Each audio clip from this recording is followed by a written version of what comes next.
rappel pour les nouveaux venus à qui on souhaite la bienvenue sur quelle est l'intention de cet exercice, de ce rendez-vous mensuel qui a lieu normalement tous les premiers vendredis du mois de 8h45 à 10h. L'idée, c'est vraiment, on l'a appelé voix de pionnier, puisque c'est l'idée d'écouter la voix et de découvrir les voix de dirigeants qui ont initié, il y a déjà ça quelques temps, ou qui sont en cours de transformation de leur modèle économique, et de pouvoir le faire de façon complètement interactive, où ils exposent un peu où ils en sont, ce qu'ils ont fait, mais aussi de pouvoir échanger avec vous, à la fois en termes de questionnement, mais peut-être aussi de commentaires d'enrichissement. Un autre objectif aussi à travers cet exercice, et on le voit aujourd'hui, c'est d'avoir une communauté autour de ce sujet des transformations de modèles économiques qui reste quand même sur une transformation vers les modèles serviciels avec une forte identité développement durable et notamment développement soutenable, et donc de pouvoir se retrouver les uns les autres autour de cette vision de l'économie et de sa transformation. Alors, pour rappel, le sujet qu'on porte, nous, au travers de ce rendez-vous, c'est le sujet de l'économie de la fonctionnalité. À l'époque, à ce moment de rentrée, ce qui me semblait important, c'était un peu de redonner quelques grands principes de ce qu'est l'économie de la fonctionnalité et de la coopération, qui fait partie de l'économie circulaire et qui est vraiment orientée autour des acteurs économiques. Donc, l'idée de ce modèle-là, c'est vraiment d'associer la performance économique de l'entreprise, qui est quand même le cœur du sujet, avec un impact sur l'environnement et sur la société qui soit positif. Donc, de vraiment faire que ces trois enjeux-là se croisent et que l'économie soit aussi au service de l'environnement et de la société.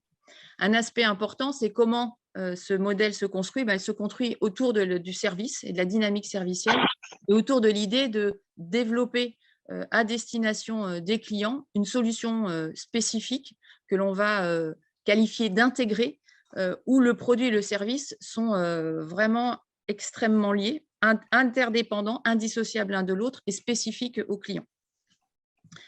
Le troisième aspect, c'est l'humain. C'est un modèle économique où on part de l'être humain au travail au centre comme forte valeur de l'entreprise, et c'est ce qu'on évoquera beaucoup aujourd'hui avec le cas de notre invité du jour, avec la conviction que l'être humain au travail, quand on lui donne les conditions de travail qui soient les plus optimales possibles, va s'épanouir et va forcément contribuer à la valeur de l'entreprise, à son développement et à son innovation. Et puis, le dernier aspect spécifique à ce modèle-là aussi, c'est cette notion d'effet ciseau, puisque aujourd'hui, on est quand même dans un monde avec une finitude annoncée des ressources matérielles. C'est finalement d'assurer la pérennité et le développement des entreprises par cet effet ciseau, où on va chercher à réduire le plus possible l'utilisation de ressources matérielles, mais en développant le plus possible les ressources immatérielles qui, encore une fois, s'appuient sur les êtres humains, les collaborateurs au travail dans l'entreprise. Ça me semblait important de bien rappeler ces quatre principes-là, et vous verrez qu'au travers du témoignage aujourd'hui, ça fera écho sur la réalité dans cette entreprise. Alors, notre témoin, je vais bientôt lui donner la parole. C'est donc Steve Dusselier, qui est un pur produit région Centre-Val de Loire, puisque Steve a fait ses études à l'école de commerce de Blois, et puis a une expérience assez conséquente dans la relation client, et c'est aujourd'hui encore sa réalité, avec diverses expériences à la fois chez Bouygues Télécom et chez Toupargel, avec des typologies de relations clients différentes, puisque pour ceux qui connaissent un peu ces métiers-là, on gère des appels entrants ou on fait des appels sortants. Voilà, l'expérience de Steve dans ces deux entreprises lui a permis d'avoir ces deux cordes à son arc, et depuis 2013, il est collaborateur chez Handicall avec une responsabilité de directeur général depuis quelques temps. Donc, Handicall, c'est vraiment Steve qui va vous le présenter, juste pour vous donner un petit peu une présentation générale. Donc, Handicall, c'est un centre de relations clients, donc un centre d'appel qui a la particularité d'être en entreprise adaptée, qui a été créé bientôt 20 ans maintenant, qui est implanté sur notre région, à Tours et à Chartres, mais aussi à Lyon et à Bordeaux, donc 4 sites d'implantation, avec plus de 300 collaborateurs et un chiffre d'affaires de plus de 8 millions d'euros sur 2021.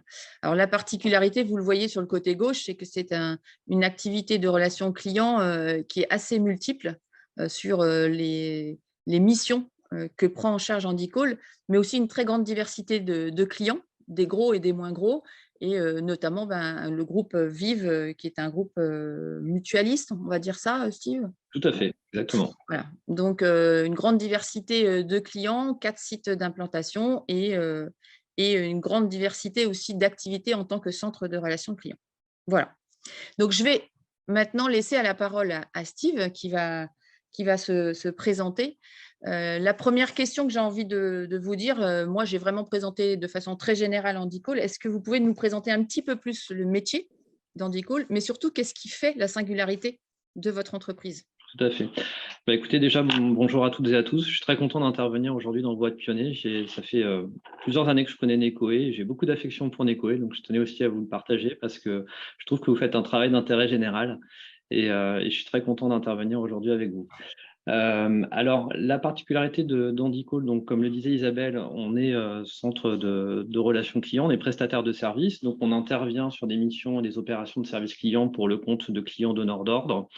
Et notre singularité, c'est qu'on a un statut d'entreprise adaptée, donc c'est-à-dire que nous employons des personnes en situation de handicap.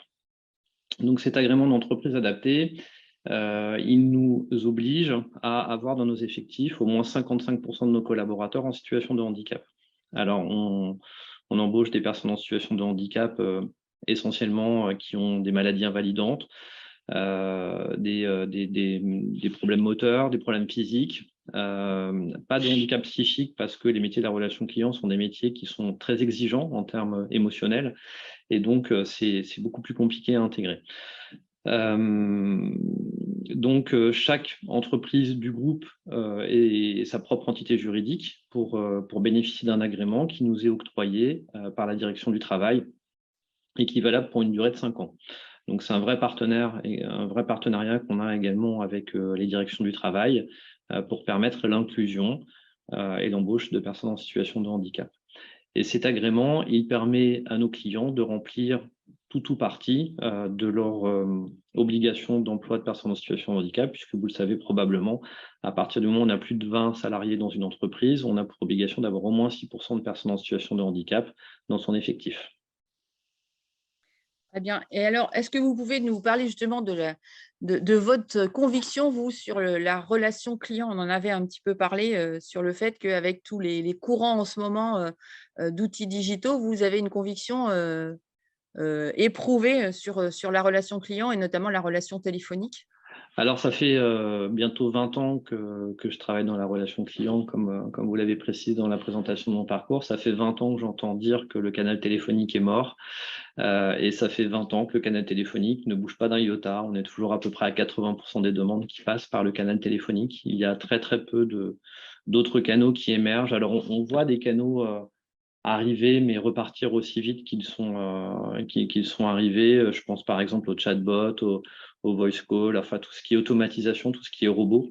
Et nous, notre conviction chez Handicall, et ça a tout son sens avec l'engagement social et sociétal de l'entreprise, c'est que c'est l'humain qui fait la différence. C'est notre signature. Et c'est notre signature à double titre, à la fois parce que on considère qu'une bonne relation client est une relation client qui est humaine, donc faite d'interaction entre deux personnes et non pas d'automatisation. Et aussi parce que on considère que ce qui est capital dans la relation client, c'est ce qu'on appelle la symétrie des attentions, c'est-à-dire de considérer son collaborateur au cœur de l'entreprise, parce qu'un collaborateur qui se sent considéré, qui a les moyens de faire son travail correctement, mais il va aussi bien servir ses clients. Donc voilà, ça c'est vraiment capital pour nous dans notre organisation. Moi, je considère que mon rôle dans l'entreprise, aujourd'hui, il est d'être facilitateur du travail de mes collaborateurs. Sinon, mon rôle de direction générale, il n'a aucun sens. Voilà, j'étais avec mon équipe hier et c'est vraiment ce qui nous anime au quotidien, c'est de nous assurer que nos collaborateurs aient bien tous les moyens pour travailler, pour servir nos clients. Est-ce que vous pouvez justement, sur ce modèle d'entreprise adapté, nous donner quels éléments de ressources immatérielles sur lesquels vous appuyez pour justement faire de du cœur de votre ADN, c'est-à-dire l'humain au centre, faire que c'est quelque chose de réel, d'ancré dans le réel, et pour vos collaborateurs et pour vos clients? Alors déjà, je dirais que nos métiers de la relation client ont souvent une mauvaise presse. Alors à tort ou à raison, je dirais, c'est pas tellement l'objet de l'échange de ce matin, mais c'est vrai qu'il y a eu des pratiques par le passé qui n'ont pas été bonnes parce qu'avec des logiques productivistes, des logiques d'organisation du travail très tayloriennes, et nous, c'est vraiment ce qu'on n'avait pas envie de faire dans notre métier, c'est-à-dire avoir aussi des métiers, c'est un métier de communication, c'est un métier d'échange, c'est un métier humain.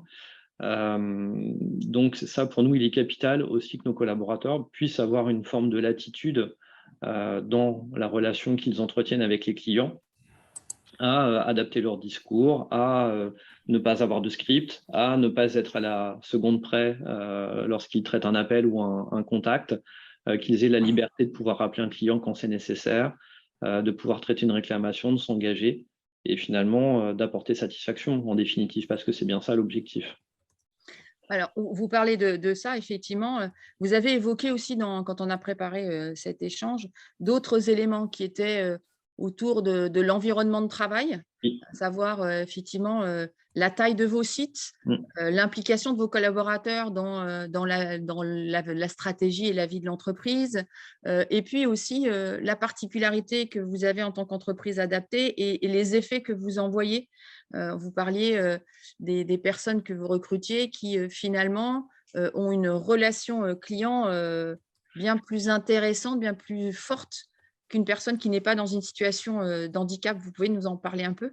Oui, alors déjà pour commencer sur l'environnement de travail, on a retravaillé entièrement l'organisation de l'environnement de travail depuis 1 an et demi à peu près sur nos sites. Donc on est en train de réaménager des sites ou de déménager des sites pour décloisonner, je dirais, l'environnement de travail. On est passé d'une organisation de l'entreprise assez classique avec des bureaux fermés, je dirais comme on le voit de manière assez classique. Donc, c'est-à-dire ce qu'on appelle une organisation où le chef voit tout le monde, mais personne ne voit le chef. Donc, le chef, il est caché dans son bureau, il fait son travail, on considère que c'est tellement important qu'il doit être enfermé derrière, derrière une porte et des vitres, à une organisation où tout le monde voit tout le monde. Donc, il n'y a plus de bureau, il n'y a plus de cloison. Alors, à quelques exceptions près, mais on a quasiment plus de bureaux, plus de cloison, tout le monde est en open space, y compris le management, y compris l'encadrement.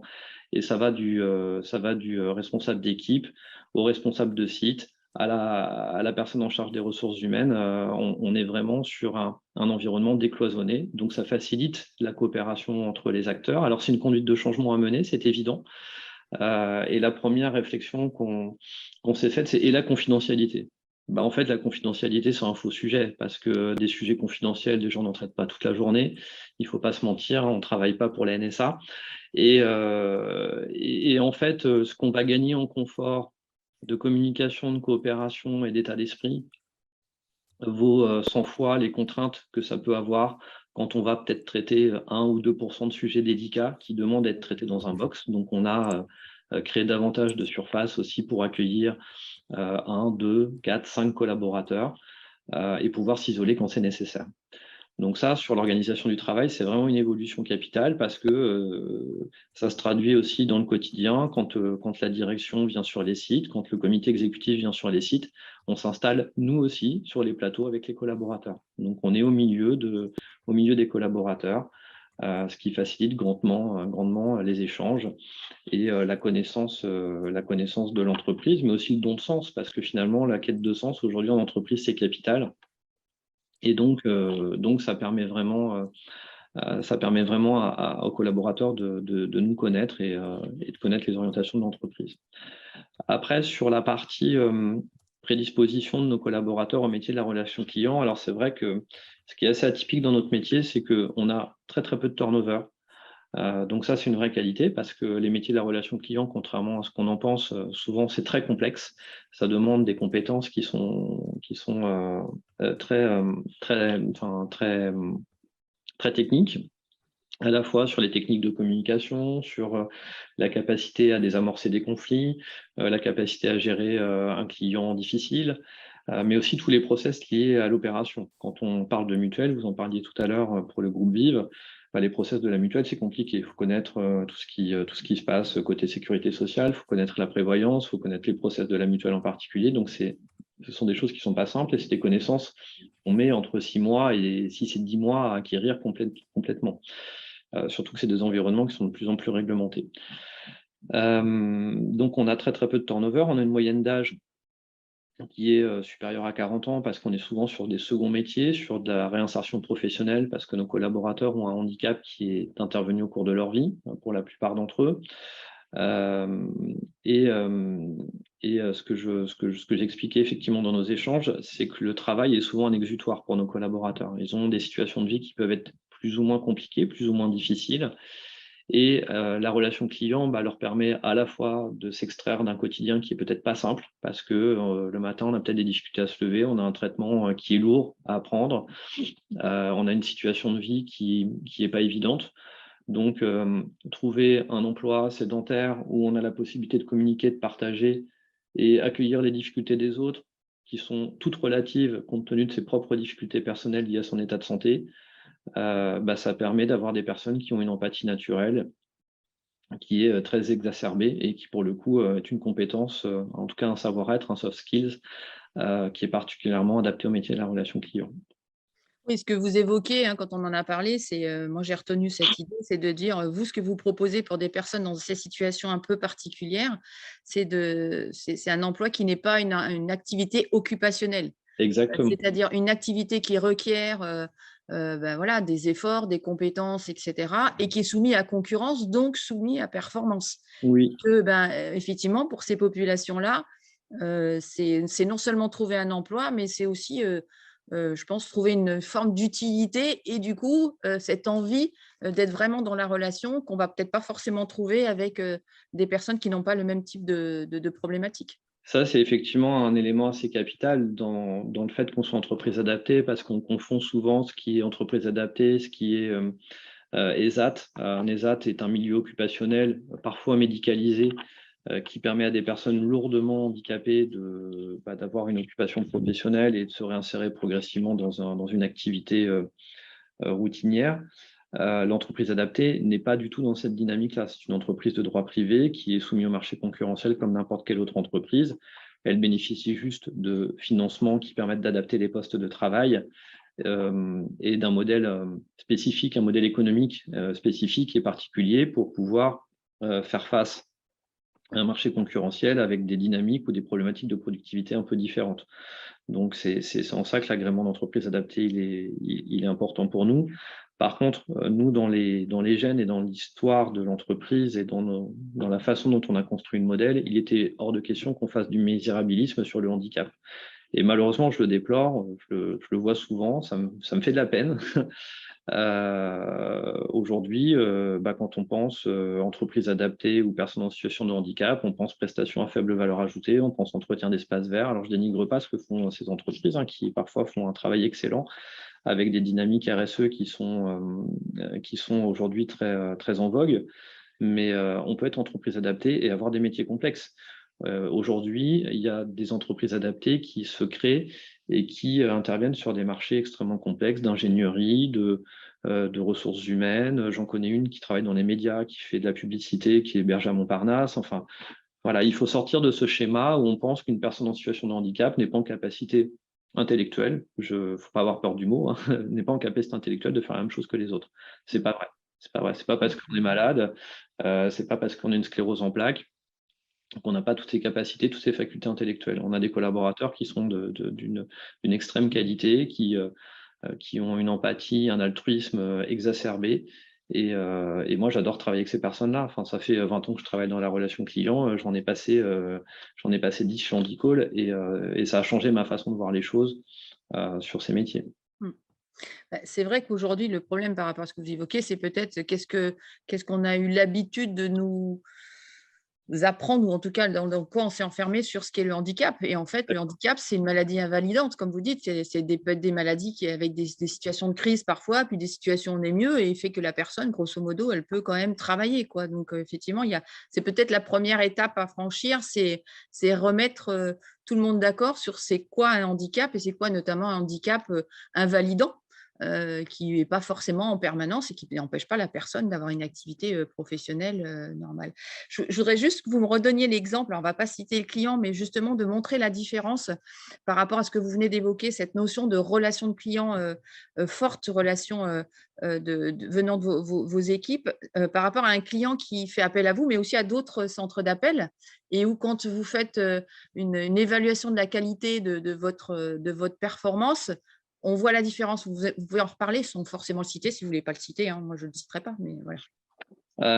Oui, oui. Alors effectivement, c'est aussi une particularité de l'entreprise, c'est que bon, déjà, on est petit dans le marché de la relation client. Alors aujourd'hui, on est classé entre 20e et 25e prestataire français selon les classements, les années du marché. Les 4-5 plus gros acteurs étaient encore jusqu'à il y a peu français. Et quand je parle des 5 plus gros acteurs, on parle d'entreprises qui font 200 000, 300 000 salariés à l'échelle mondiale, avec parfois des centres de relations clients de 2000 ou 3000 personnes en Chine. Donc, nous, on est vraiment tout petit avec nos 300 collaborateurs et installés 100% en France. Donc, c'est vrai que la particularité, c'est qu'on adresse des marchés qui sont aujourd'hui trustés par des acteurs qui ont des tailles 10, 15, 20 fois, 100 fois parfois supérieures à la nôtre. Donc, on se retrouve en concurrence avec des acteurs qui ont des moyens qui ne sont évidemment pas les mêmes que les nôtres. Et notre métier, ce sont des humains, et ça, c'est capital, et de la technologie. Donc, on est souvent en concurrence frontale ou benchmarké, comparé à des acteurs des clients qui ont parfois des contrats qui sont étalés chez plusieurs prestataires. Donc, le client dont on parle ici a notamment comme prestataire, comme partenaire, et également client sur des centres de relations clients qui sont basés à l'étranger, donc tout ce qu'on appelle offshore, que ce soit Afrique subsaharienne ou Maghreb, ou parfois nearshore, ça peut être le Portugal ou les pays de l'Est. Et c'est vrai que ce client, il a tenu impérativement à continuer à travailler avec Andy Call. C'est notre plus ancien client, ça fait 15 ans qu'on travaille avec lui. C'est un très très gros donneur d'ordre français dans la téléphonie. Allez, je vous donne quelques pistes. Et aujourd'hui, ils doivent avoir à peu près entre 3 et 4 000 positions de travail externalisées chez les prestataires, donc une vingtaine chez nous. Et en fait, la raison pour laquelle ils aiment travailler en Andy-Call et la raison pour laquelle ils continuent à travailler avec Andy-Call, c'est parce qu'on a un niveau de qualité de prestation qui est largement supérieur. Donc toute la masse et toute l'industrie, toute la capacité industrielle et productiviste, ils la font à l'étranger. Et en fait, tout ce qui est qualitatif, c'est plutôt chez nous parce qu'aujourd'hui, on a des notes qualité qui sont données par les clients, par le client final à la fin de l'appel, qui sont de l'ordre de 20 à 30% supérieurs à ce qui est noté chez les autres prestataires de ce client. Voilà. Donc, on a vraiment une différence de qualité significative qui est remarquée jusqu'aux plus hautes instances de ce groupe de téléphonie. Oui, ce que vous disiez, c'est que aussi le métier, comme vous l'évoquiez en introduction, le métier de la relation client, c'est un métier où il faut savoir prendre en charge la charge émotionnelle, Ouais. et que ce n'est pas qu'une question de langue, c'est aussi une question de culture. Ouais, alors Culture du pays, des interlocuteurs, mais aussi culture d'entreprise. Donc, c'est aussi ça qui peut faciliter et faire que votre client, aujourd'hui, a des performances avec vous qui sont différentes. C'est vrai que ça, c'est quelque chose que j'aime à rappeler parce que j'entends souvent des prospects ou des clients dire ah oui, mais vous êtes cher. Bon, on est cher. Ça dépend par rapport à quoi. Alors, en plus, je pense qu'ici, on est tous à peu près d'accord sur le fait que le prix ne doit pas forcément être qu'un élément différenciant. Mais c'est sûr qu'on est plus cher qu'un prestataire marocain. On est entre 2 fois et demi plus cher qu'un prestataire marocain. Et encore, il y a un dumping social ces dernières années qui fait que les prix au Maghreb ont tendance aussi à augmenter. Mais la relation client, ce n'est pas qu'une question de langue. Et il y a des personnes au Maghreb qui parlent très très bien le français, un français très littéraire, ou dans les pays de l'Est, ou même au Portugal. On a des personnes qui parlent un français très qualitatif. Ça, ce n'est pas un sujet. Par contre, la relation client, c'est effectivement pas qu'une question de langue, c'est surtout une question de culture. Donc, si on ne se comprend pas sur des éléments culturels qui sont plus difficilement perceptibles, mais que par contre un client va lui d'emblée comprendre, ça fonctionne pas. La relation, elle s'établit pas et la relation client, c'est une question d'émotion aussi, de plus en plus.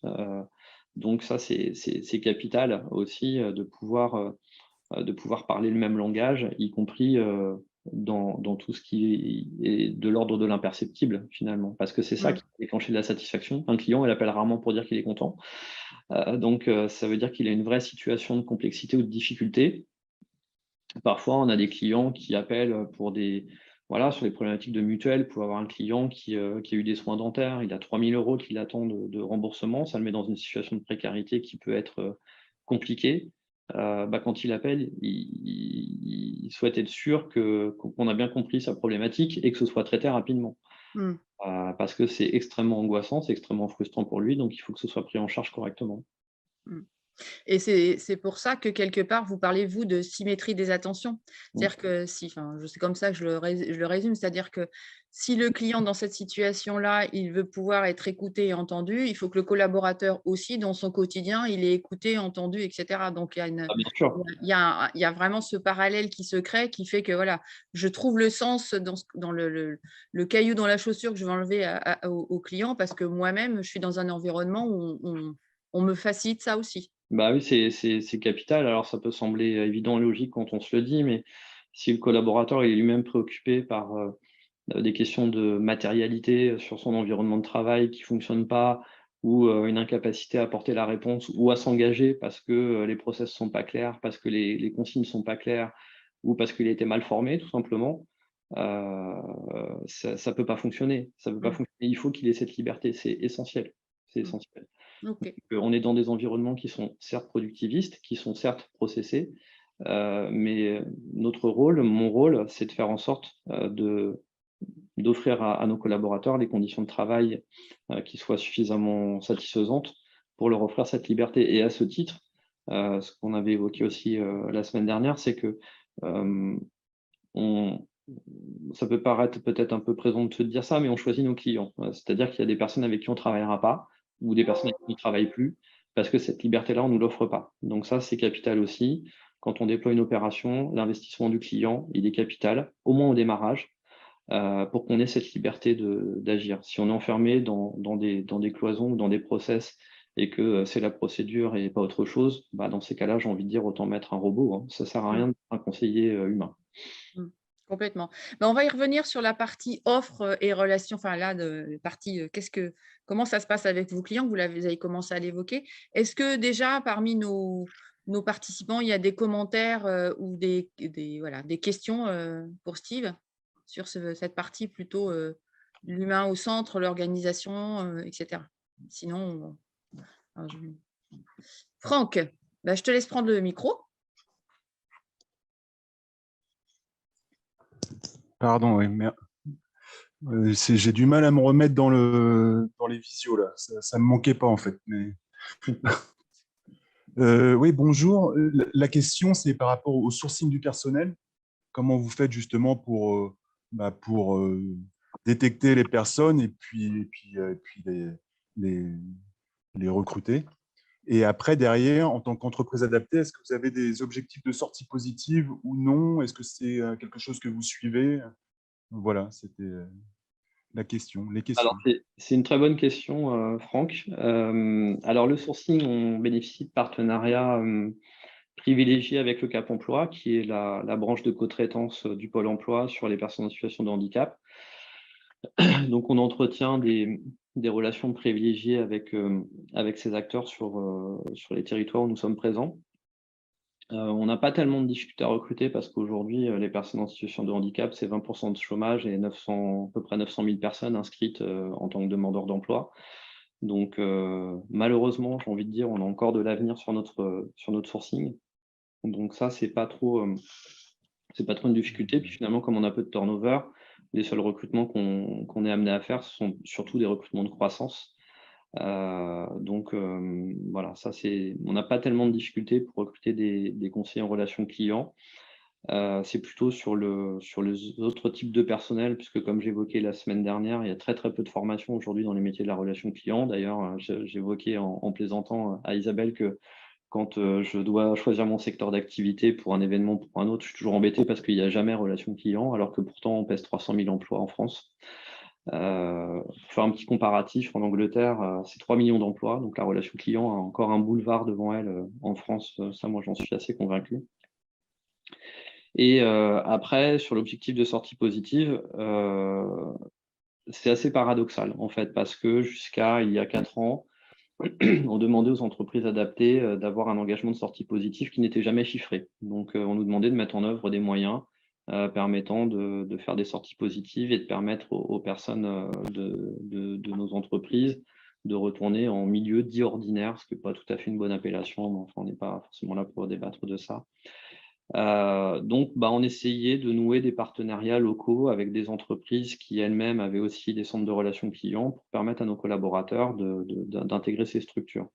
Alors, l'endroit, je vais juste fermer le store, parce que le soleil est en pleine tête, mais je continue de vous parler. L'endroit où on est implanté à Saint-Pierre-des-Corps, à côté de Tours, il se trouve qu'on a Harmonie Mutuelle qui est juste à côté.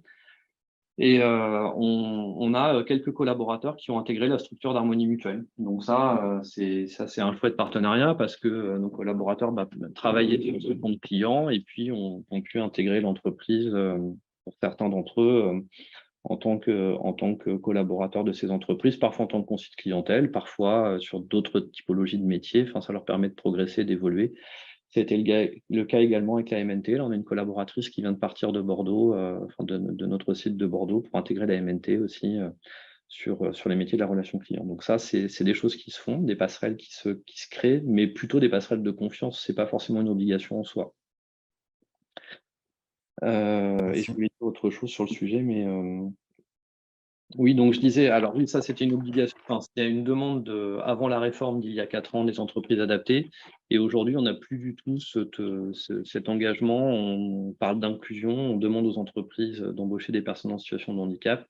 Il y a des nouveaux dispositifs qui existent comme le CDD tremplin, mais ça ne fonctionne pas forcément très très bien. C'est-à-dire qu'en fait, nous on intègre une personne sur un contrat CDD, donc avec une certaine forme de précarité. Et c'est ça, moi, je le regrette quand même profondément parce qu'on a la capacité d'embaucher des personnes en CDI et finalement, on a une injonction de l'État qui nous demande d'embaucher des personnes en CDD, de les former, de les intégrer. Et à l'issue du contrat, charge à elle de se trouver un nouvel emploi dans une structure classique. Ou à nous de le faire, mais par contre sans aucun moyen et sans aucun dispositif particulier. Donc ça, je trouve que c'est assez regrettable. Ça lance une expérimentation, mais aujourd'hui, ça ne donne pas forcément beaucoup de satisfaction. Merci. D'autres questions ou commentaires? Alors, je voudrais juste préciser quand même, parce que ça, ce n'est pas forcément quelque chose qu'on intègre toujours. La première adaptation de poste qu'on fait, parce que parfois, ça fait peur d'embaucher des personnes en situation de handicap, c'est le temps de travail.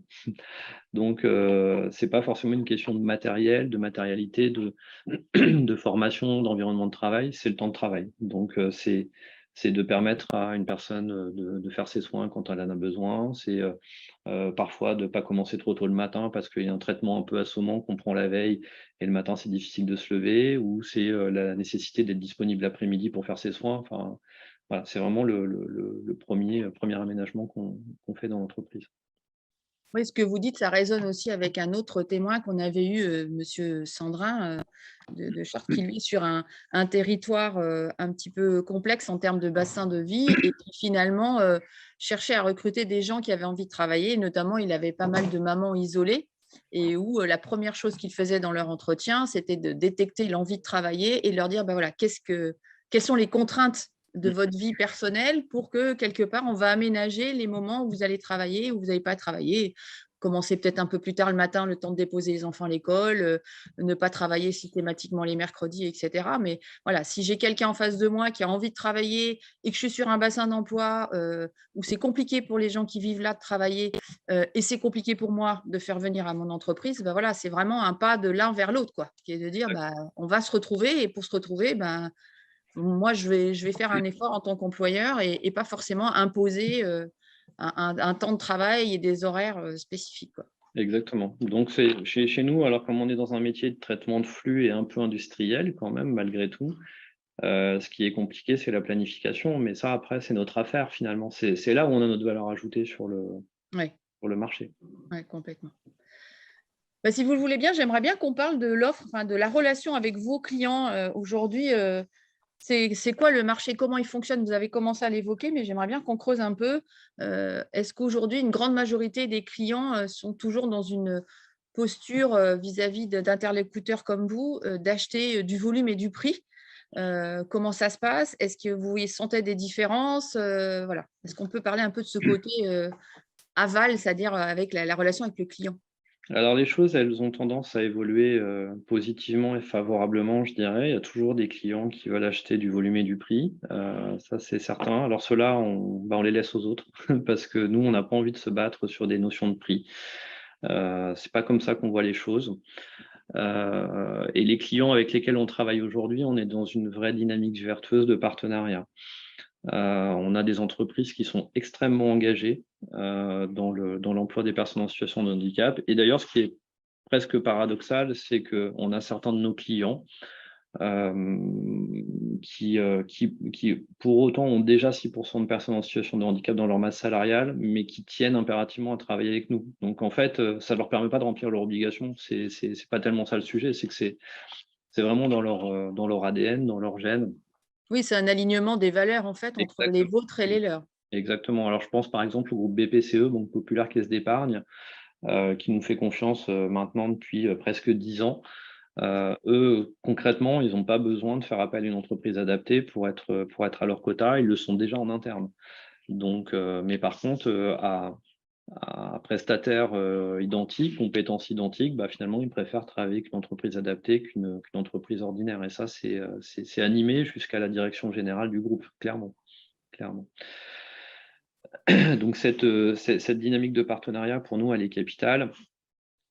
Et ça nous est déjà arrivé d'arrêter de travailler avec certains clients parce qu'on n'avait pas cet alignement de valeurs dans le partenariat. Enfin, pour nous, c'est important d'offrir des prestations de qualité avec un équilibre entre la qualité, le coût et puis la productivité qu'on est en mesure d'apporter. Mais par contre, on ne va pas brader nos prestations. Notre particularité, c'est que, comme je disais tout à l'heure, on est 100% français, on est labellisé et certifié Service France Garantie, d'ailleurs en partie grâce à Necoe, parce que c'est vous qui avez appuyé aussi, entre autres, la demande pour qu'il y ait une offre adaptée aux entreprises de services. On est certifié ISO 9001 également, et puis on a des sites qui sont à taille humaine, de 50 à 100 personnes, qui permettent aussi d'avoir des relations avec nos clients qui sont tout à fait privilégiés, c'est-à-dire qu'un client, quand il vient sur nos sites, il peut librement accéder à nos collaborateurs. Alors, ça peut sembler étrange de dire ça, mais pour avoir été de l'autre côté de la barrière dans des entreprises qui faisaient appel à des prestations de services clients, je peux vous dire que quand on va chez un prestataire de services en relation client, parfois, les collaborateurs ont ordre, et ça n'est pas un vain mot, de ne pas s'adresser aux clients donneur d'ordre. Et parfois, on balise le chemin du client pour être sûr qu'il ne croise pas un collaborateur et qu'il lui adresse la parole. Donc, ça, chez nous, il est hors de question que ça se passe comme ça. Si un client il a envie de s'asseoir à côté d'un collaborateur et discuter avec lui, soit de la prestation, soit des enfants, soit de la famille, il le fait bien volontiers. Nos clients connaissent les prénoms de nos collaborateurs. Ils demandent parfois de leurs nouvelles. Ils connaissent parfois aller discuter de leur état de santé. Enfin, voilà, c'est très familial dans la façon de piloter, de partager et de coopérer avec nos clients. Alors, ce n'est pas comme ça avec tous, bien évidemment, il y en a qui sont plus distants, mais en tout cas, les partenariats les plus qualitatifs sont de ce niveau-là. Je vais laisser après Benoît poser la question, mais ça veut dire que grosso modo, ce que vous êtes en train de dire, c'est que vous vous autorisez le droit de refuser des clients. Oui. Parce que très en amont, dans les exigences qu'ils vous évoquent, vous sentez que ça va pas, enfin, voilà, que ça va être très compliqué. Et que dans cette perspective de symétrie des intentions, vous sentez bien que ça va casser ça, et du coup, vous faites le choix de ne pas y aller. Très clairement, je peux vous donner quelques exemples. Vous avez sans doute toutes et tous été irrités un jour ou l'autre par des appels intempestifs pour vous vendre de l'isolation énergétique ou ou des économies d'énergie ou un nouveau fournisseur d'énergie, ça, clairement, on ne fera pas. Ça, je peux vous le dire clairement, c'est quelque chose c'est une expérience qu'on n'a pas envie de proposer à nos collaborateurs parce que c'est extrêmement difficile. On est sur des modèles économiques qui sont très productivistes, parfois des acteurs qui sont malhonnêtes. Je n'ai pas peur de le dire parce qu'il y en a plusieurs qui ont été épinglés par ou du CPF, et on est d'accord.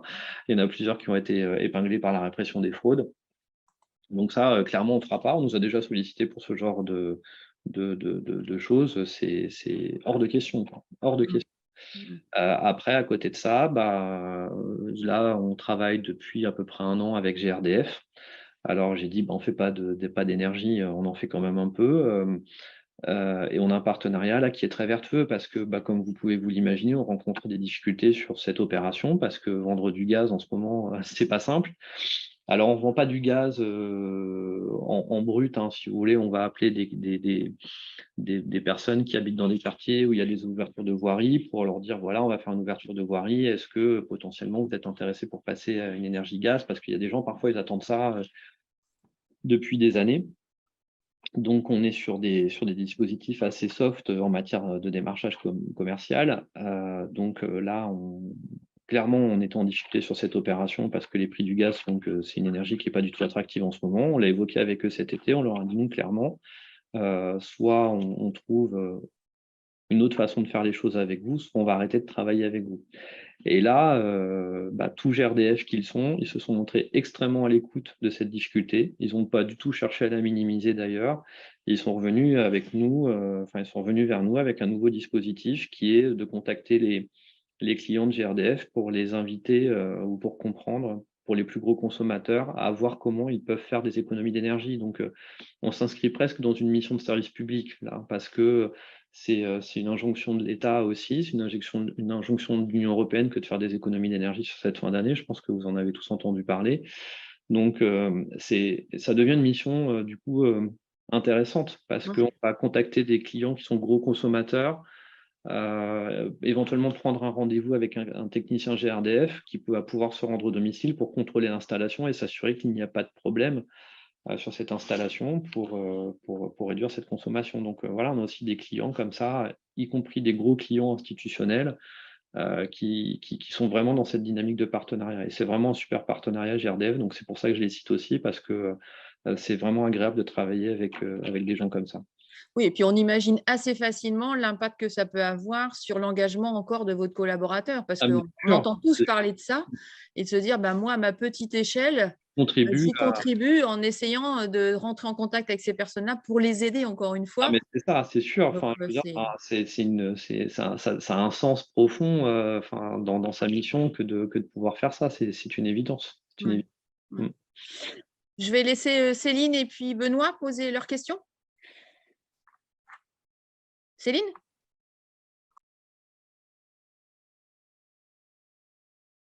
Céline, tu ne veux pas poser ta question? Alors, Benoît. Il fallait que je remette mon micro.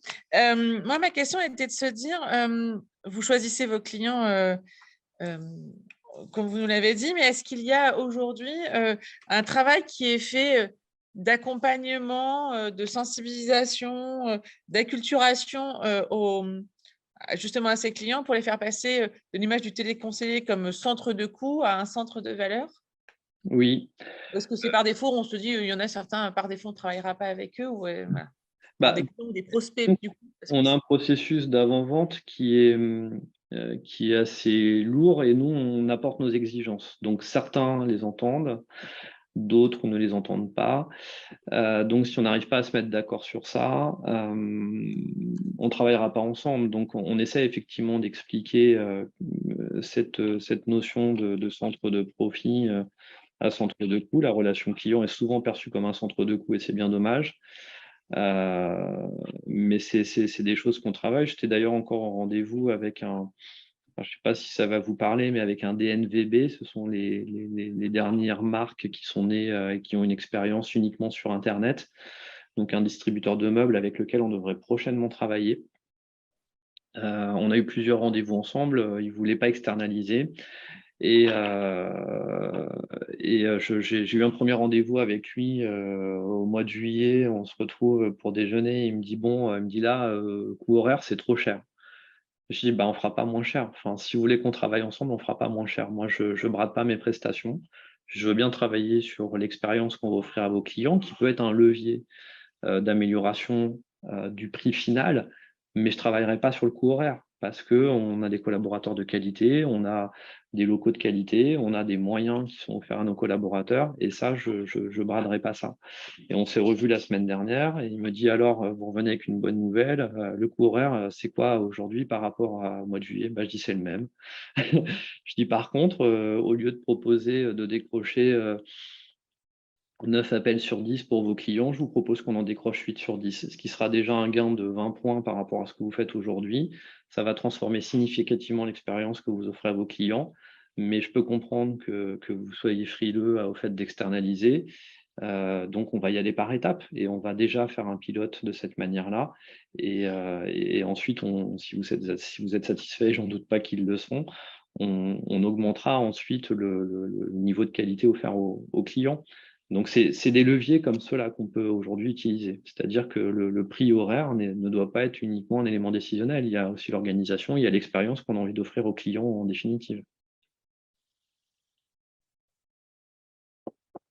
On revient sur le sujet de dire que le coût, le prix n'est pas le déterminant. C'est qu'est-ce qu'on veut comme valeur derrière, quel résultat on veut. Donc, du coup, si on veut un résultat, forcément, en face, il y a un montant financier qui est lié. Benoît, tu veux poser ta question en live? Yes, merci.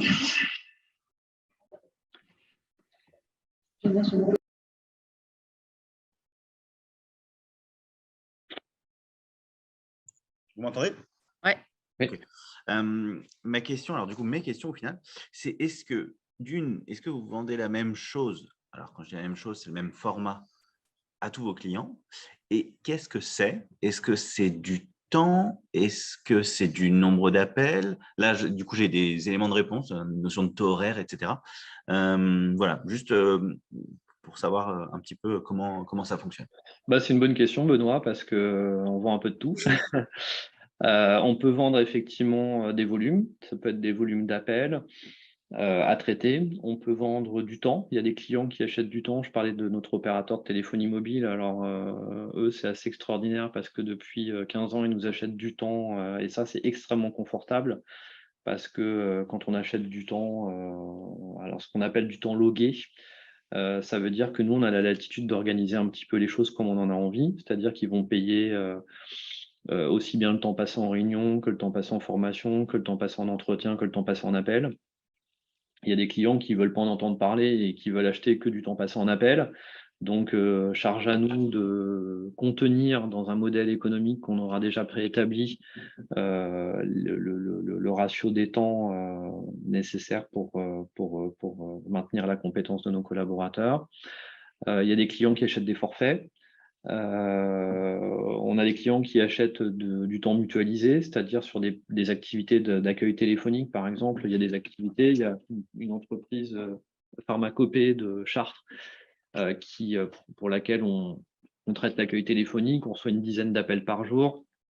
Bon, ils nous achètent du temps mutualisé, par exemple. C'est-à-dire que notre collaborateur, il peut recevoir un appel de cette entreprise-là, comme il peut recevoir un appel de la mutualité française de manière complètement aléatoire, quoi. Donc, ça, c'est... d'ailleurs, même sur ces opérations-là, on est sur des forfaits parce qu'il y a tellement peu de volume qu'on est sur un forfait minimal de prestation. Très bien. L'heure tourne.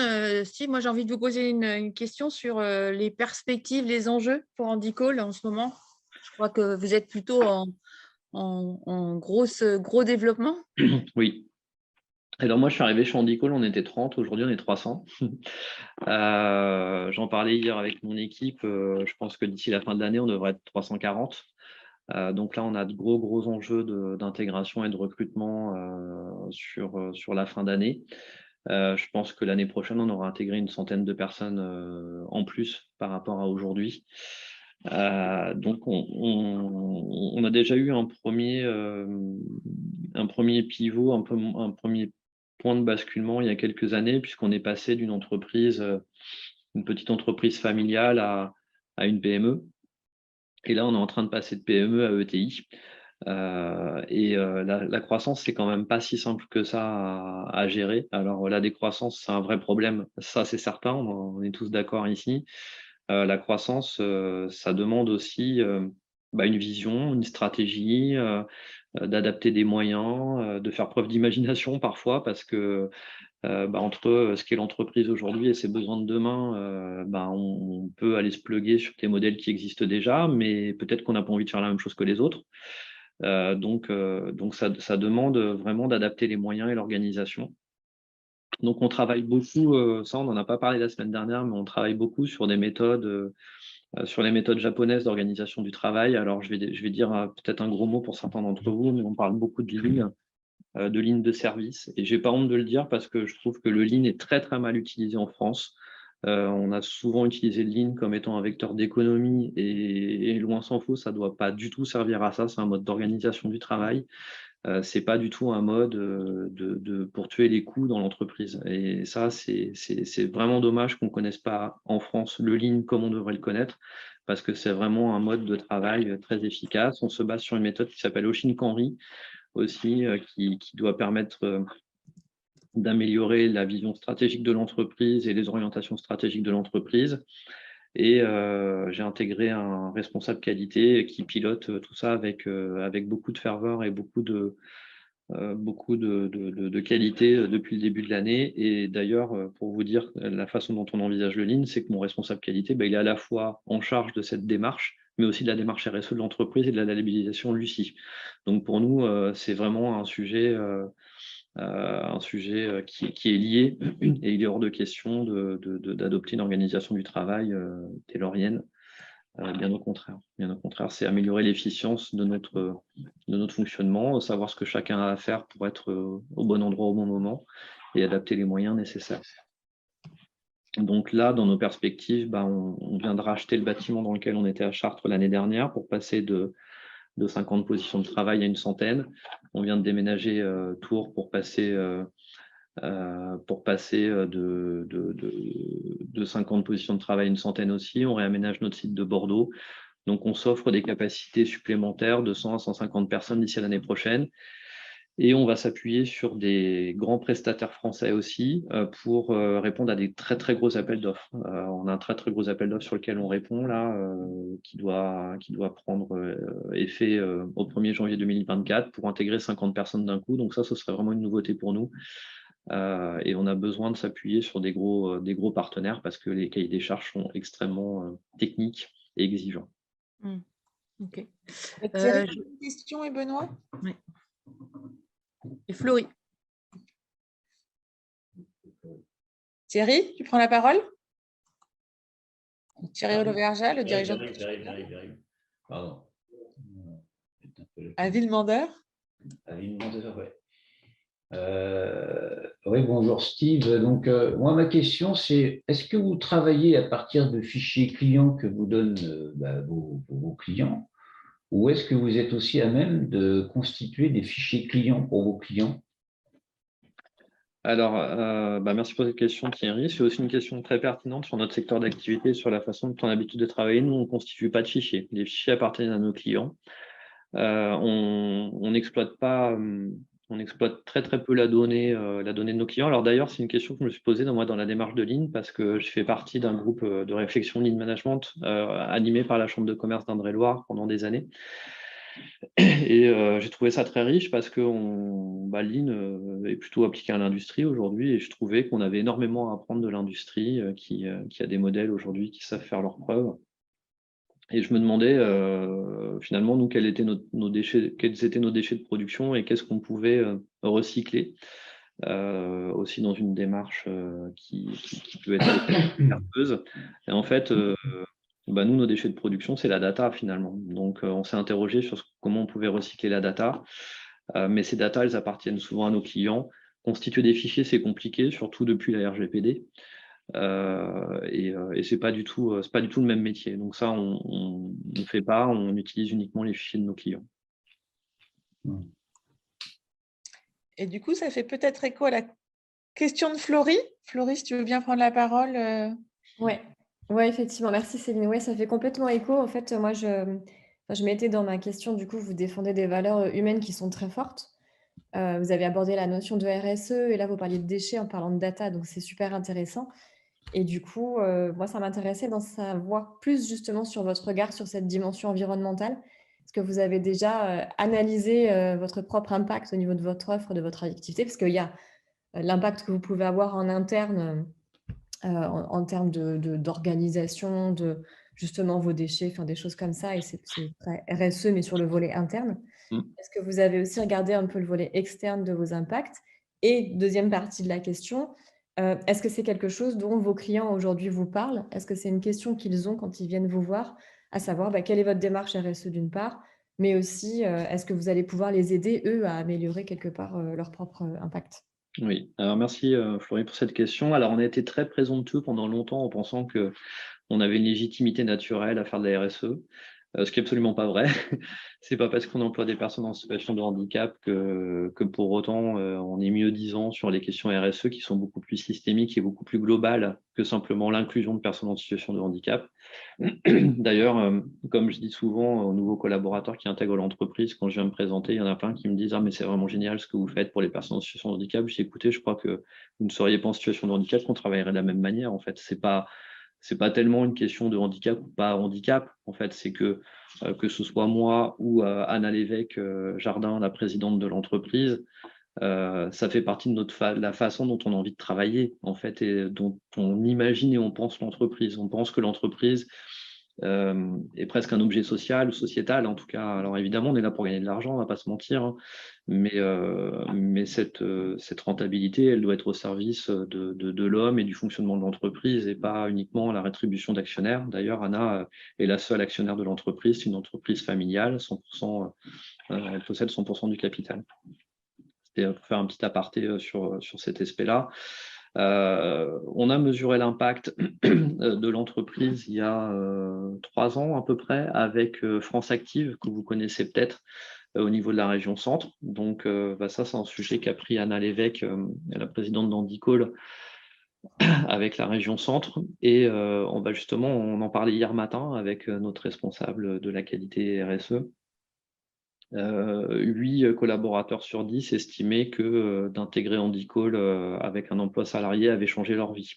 Donc ça a changé leur vie dans le fait de se réinsérer professionnellement, bien évidemment, mais aussi socialement, avec tout ce qui permet, à partir du moment où on retrouve une activité professionnelle, de voir sa vie changer, de voir sa vie évoluer, que ce soit dans sa capacité à se loger, à offrir un cadre économique plus vertueux à ses enfants, à avoir aussi peut-être des évolutions sur son état de santé, parce que on sait combien être dans un état d'esprit positif est capital aussi dans la guérison.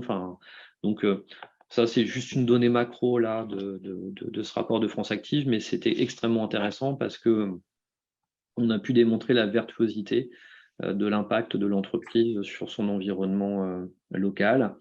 Et c'est aussi un rapport qui avait été commandité il y a quelques années avant la réforme des entreprises adaptées par l'UNEA, qui est l'Union nationale des entreprises adaptées, puisque l'État voulait faire des coupes quand même assez franches dans les entreprises adaptées, estimant que c'est un modèle qui n'était pas vertueux. Et ils ont commandité une expertise auprès d'Ernst & Young qui a démontré que l'entreprise adaptée rapportait plus à la société en définitive qu'elle ne coûtait. Alors oui, on a des aides, ce qu'on appelle des aides au poste, pour financer une partie du salaire du collaborateur. Donc ça coûte cher. Par contre, une personne en situation de handicap au chômage coûte beaucoup plus cher que cette aide au poste. Donc le ROI, si on doit parler en termes purement financiers, il est largement positif aujourd'hui dans le modèle de l'entreprise adaptée. Après, sur la dimension RSE et analyse de nos impacts, donc ça, c'est un travail qu'on est en train de mener depuis le début de l'année. Alors, ça fait déjà un petit moment qu'on commence à travailler dessus, mais vraiment de manière plus profonde, avec cet objectif de se faire labelliser Lucie l'année prochaine. Donc, on va réaliser un bilan carbone sur l'intégralité de nos sites cette année. On ne l'a pas fait plus tôt parce que on était en cours de déménagement. Donc, on s'est dit, si on veut faire un impact carbone qui ressemble à quelque chose, autant qu'on soit dans nos locaux à configuration cible. Et puis, l'année dernière, il y avait confinement, etc. Donc, faire un bilan carbone sur une partie des locaux qu'on n'a pas utilisés, ça ne servait pas forcément à grand-chose. Notre impact sur l'environnement, il est essentiellement au niveau des trajets pendulaires de nos collaborateurs. Donc, on est en train de travailler sur toute la dynamique de mobilité. On travaille aussi sur toute la dynamique d'économie d'énergie et green IT parce qu'on consomme beaucoup de ressources informatiques et technologiques, évidemment. Donc, on a tendance à se dire, moi j'entends souvent dire, on va économiser un arbre, on va envoyer un mail. Le bilan carbone d'un mail, il n'est pas meilleur que d'imprimer une feuille. Donc voilà, il ne faut pas non plus faire de raccourcis et vraiment savoir de quoi on parle et aller regarder dans le détail ce qu'on peut faire, non pas pour envoyer un mail à la place d'imprimer un document, mais de faire ni l'un ni l'autre en fait. C'est encore la ressource qui n'est pas consommée qui est le plus vertueux. Donc ça, c'est des choses qu'on regarde. Nos clients sont extrêmement attentifs à ça et de plus en plus, surtout qu'on travaille quasiment qu'avec des grands donneurs d'ordre, donc il y a des exigences très très fortes en matière RSE. Et quand on peut le faire, on propose des solutions aussi vertueuses à nos clients dans le cadre des traitements d'opérations qu'on peut être amené à faire. Alors par exemple, on travaille pour Enercop, qui est un fournisseur d'énergie verte, et on traite des titres de paiement physiques, c'est-à-dire des chèques énergie, parfois des chèques, on fait de l'encaissement pour eux. Donc on a nécessité de mettre en place un échange de courrier entre eux et nous, donc entre notre site de Chartres et leur site parisien. Et par exemple, aujourd'hui, les courriers sont acheminés vers une boîte postale qui arrive à Chartres, et de la boîte postale à notre site de Chartres, ce flux physique de courrier, il est acheminé à vélo par une entreprise qui s'appelle Amaporte, qui fait de la réinsertion professionnelle. Et on a un bilan carbone qui est quasi neutre sur les déplacements parce que c'est fait à vélo. Donc voilà, c'est des petites choses qu'on essaie de mettre en œuvre. On a installé des ruches sur notre site de Chartres. On a installé un hôtel à insectes. Hier, mon responsable de site de Chartres m'a proposé aussi de mettre toute une démarche de gestion de recyclage des mégots de cigarettes pour les collaborateurs qui fument, et puis évidemment mettre en place aussi des ateliers pour arrêter de fumer. Enfin, voilà, c'est toutes les choses qu'on essaie de faire dans notre quotidien pour limiter au maximum l'impact environnemental. On arrive à la fin. Est-ce qu'il y a encore un commentaire, une question avant que je vous partage un petit peu la synthèse, notre petite prise de notes pendant l'intervention de Steve? Eh bien, je vais vous partager cette synthèse si vous le voulez bien. Hop. Il y a Benoît qui avait... Juste, vas-y Benoît, excuse-moi. Je reviens sur ce que vous avez évoqué tout à l'heure. Merci pour la réponse. En fait, je me posais la question juste c'est même pas une question, c'est un sujet. Aujourd'hui, on a l'impression que les centres d'appel, plus ils prennent d'appels, mieux c'est, surtout quand vous vendez un nombre d'appels. Et si on a une période avec une problématique forte, un retour de SAV, des problématiques de réseau pour l'un de vos clients, et que donc les appels sont plus nombreux, plus compliqués, plus longs, comment ça se passe? Est-ce que votre client peut vous dire, oui, c'est gentil, mais je te paye pour un nombre d'appels, essaye de faire plus vite? Est-ce qu'il y a cette notion en fait de, c'est ma question de fond finalement, est-ce qu'il y a cette notion de l'appel est réussi ou pas? On a réussi l'appel, c'est-à-dire qu'on a répondu au client, il est satisfait ou pas? Comment vous mesurez ça? Alors, c'est mesuré par le taux de réitération. Alors déjà, dans nos contrats, on cape ce qu'on est en capacité de faire. C'est-à-dire que si le client il achète 100 appels, on essaie de caper à 85, 115. C'est-à-dire que si nous en envoie moins de 100, il paiera. Si nous en envoie moins de 85, il paiera au minimum 85, parce que nous, on a une organisation qui est en place derrière et que même si nous en envoie 0, quelque part, la prévision ou la prévisibilité des flux, c'est plutôt son problème à lui que le nôtre, même si on a des expertises qui nous permettent d'accompagner nos clients sur ces sujets-là. Et on s'engage à traiter généralement jusqu'à 115% du flux parce qu'on ne peut pas non plus, comme ça, au pied levé, doubler notre capacité d'accueil avec la même qualité de service. Alors, si on peut traiter 150%, on le fera, bien sûr, mais on ne s'engagera pas à traiter 9 appels sur 10 qui se présentent. Donc ça fait partie des éléments qu'on capte. Après, on a plusieurs indicateurs qui permettent de s'assurer de ce que vous évoquez. Il y a les taux de réitération d'appel pour le même motif. Donc, on va regarder si un client a rappelé pour le même motif dans un laps de temps plus ou moins long. Ça dépend après de ce que le client veut mesurer. Il y a ce qu'on appelle le FCR, c'est le First Call Resolution. Donc, ça va être le taux de bonne réponse au premier appel. Donc, ça peut être évalué par les managers qui vont écouter des appels, tout simplement, pour s'assurer que la réponse qui a été apportée est bien conforme au process, parce que le client il peut être très content de la réponse qu'on lui a apportée, même si ce n'est pas du tout la bonne. Il ne va pas s'en apercevoir tout de suite. C'est juste ça la différence. Et puis après, il y a les enquêtes de satisfaction des clients. Il y a la fréquence d'appel aussi, qui est mesurée par certains clients pour regarder sur une base client donnée combien de fois appellent les clients. Enfin, on a un métier qui a plein d'indicateurs. Et puis, on travaille de plus en plus aussi avec de l'analyse sémantique et détection des émotions. Donc, je travaille avec une startup qui est hébergée à Station F à Paris, qui est en capacité de retranscrire en texte un appel téléphonique en dissociant les locuteurs et en analysant l'émotion qui s'est dégagée dans l'appel. Donc, on sait si le client il était content ou pas en entrée et en sortie d'appel. Et on est en capacité de savoir quel est son niveau ou sa thématique d'appel, enfin la thématique de l'appel et éventuellement les éléments irritants dans son parcours. Donc ça, c'est vraiment des éléments aujourd'hui qui deviennent structurants aussi dans nos métiers, l'apport de la technologie. Et ça marche vraiment très très bien. On a fait un pilote avec un client, c'est vraiment super ce qu'ils ont fait. Et par exemple, je vais essayer de faire court, mais on traite un flux très spécifique pour un de nos clients sur une petite zone géographique avec des enjeux politiques très très forts. Et on avait besoin de démontrer que ce dispositif était efficace. Et là, cette technologie a permis de démontrer que 4 appels sur 10, dans 4 appels sur 10, quand les personnes appelaient, elles n'étaient pas satisfaites, elles avaient un sentiment négatif en fait en entrée d'appel, et que dans 100% des cas, en sortie d'appel, le sentiment était positif. Donc en fait, ce qui s'est passé avec le collaborateur, avec notre collaborateur dans l'appel, transformer l'état émotionnel du client. Donc bon, pour le coup, vous présentez ça à des élus derrière, voilà, il n'y a plus rien à contester quoi, quelque part. Effectivement, il n'y a pas de débat, c'est imparable. Demain, vous êtes prêt à vendre ça dans 1 an ou 2, vous vendrez plus peut-être de la satisfaction qu'en effet une réponse à un instant T, qu'un nombre d'appels. C'est clair, on vend de l'expérience client aujourd'hui, on ne vend pas du volume d'appels à traiter. Hein. Enfin, ça, c'est très bien pour les autres. Quand je dis les autres, c'est des marchés plus éloignés qui, eux, font de la masse et du volume, quelle que soit la satisfaction du client. Moi, ce marché-là ne m'intéresse pas.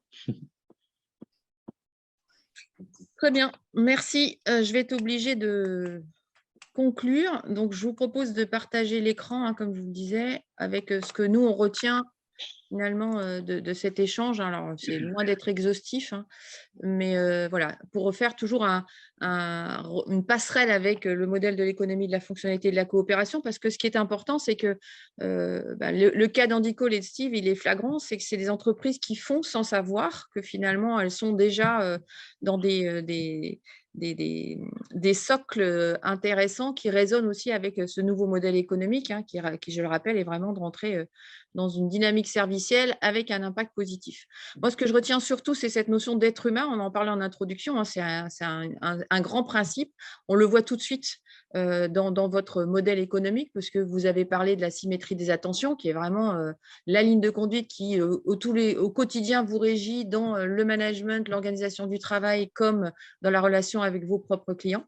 Il y a la notion aussi justement de considération et de reconnaissance du salarié, comme étant c'est lui qui est à la performance, et donc il a dans cet aspect-là de l'autonomie, d'une forme de liberté d'organisation de son travail et donc de l'engagement. Et si je peux me permettre, Isabelle, juste d'apporter un petit complément, on a beaucoup travaillé aussi sur l'expérience collaborateur, et notamment grâce à un atelier qu'on avait fait avec Necoe il y a quelques années.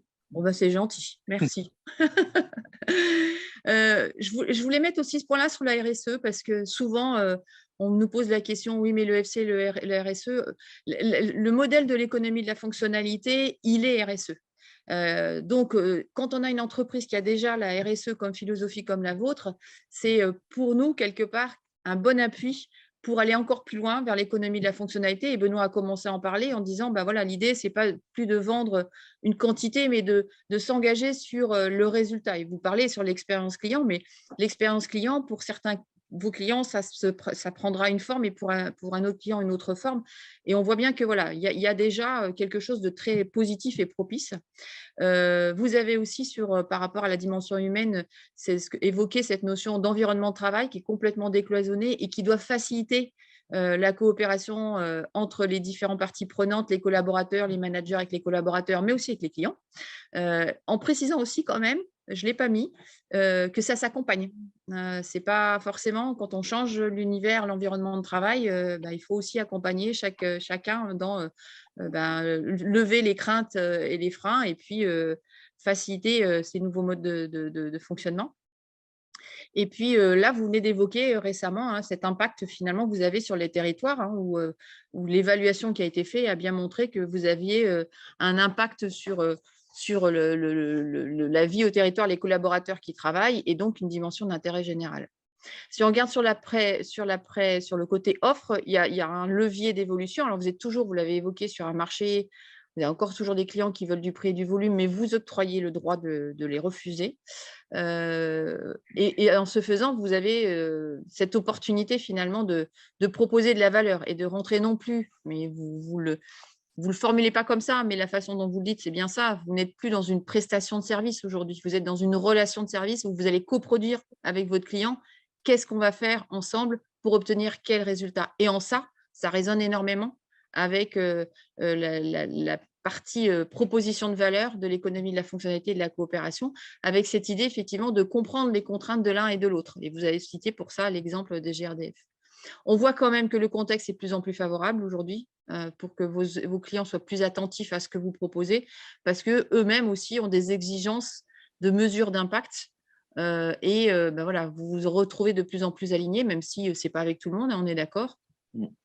On voit aussi que les effets utiles, c'est-à-dire les bénéfices de ce que vous faites, sont révélés par vos clients, et que malgré tout, vous avez cette opportunité de leur vendre de la performance d'usage en disant, voilà, je vends de l'expérience client, mais en vendant de l'expérience client, qu'est-ce que je vous ai, quelle performance ça vous apporte à vous, GRDF? Indirectement, j'apporte une réduction de consommation d'énergie, indirectement. Et donc, en travaillant tous ensemble dans cette intention-là, forcément, on accepte une valeur, un modèle de revenu un petit peu particulier. En termes d'opportunités, on n'en a pas trop parlé, on en avait parlé ensemble. Il y avait la dimension coopération qui restait pour vous aussi une question avec les territoires. Vous aviez, quand on avait préparé, évoqué le peu d'ancrage et de visibilité que vous regrettiez sur les territoires où vous êtes implantés, et vous questionniez finalement de se dire qu'est-ce qui serait possible de faire.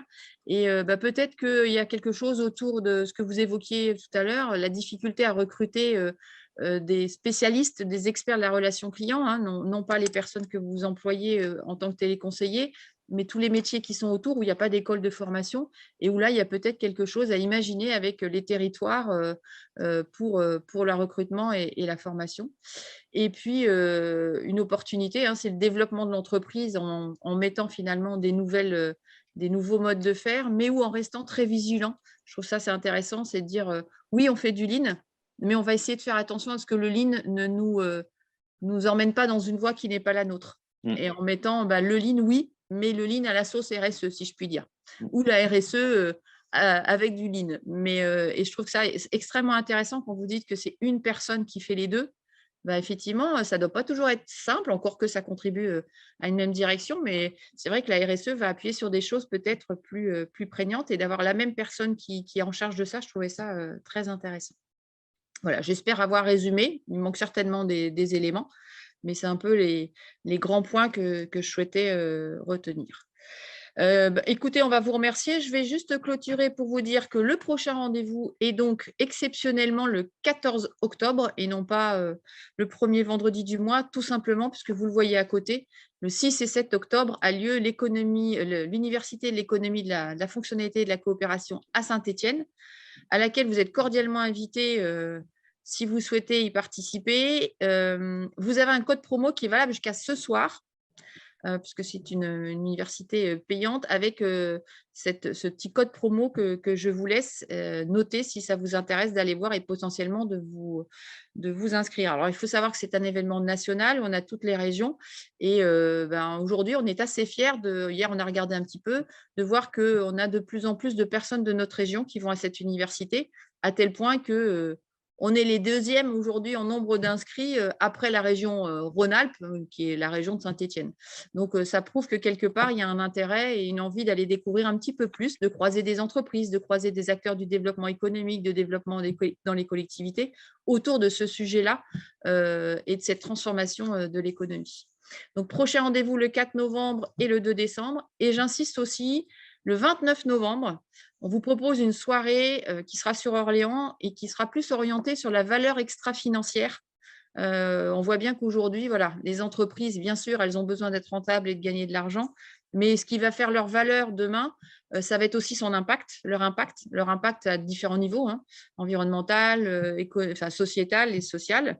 Et donc, là, on a une petite soirée avec une expert comptable qui va un peu nous expliquer c'est quoi la valeur extra-financière, nous donner un ou deux exemples en EFC, et potentiellement, on aura un, voire deux banquiers aussi, parce que c'est important que les banques s'approprient cette façon de faire de l'économie et donc puissent aussi, eux, être en support de ces transformations.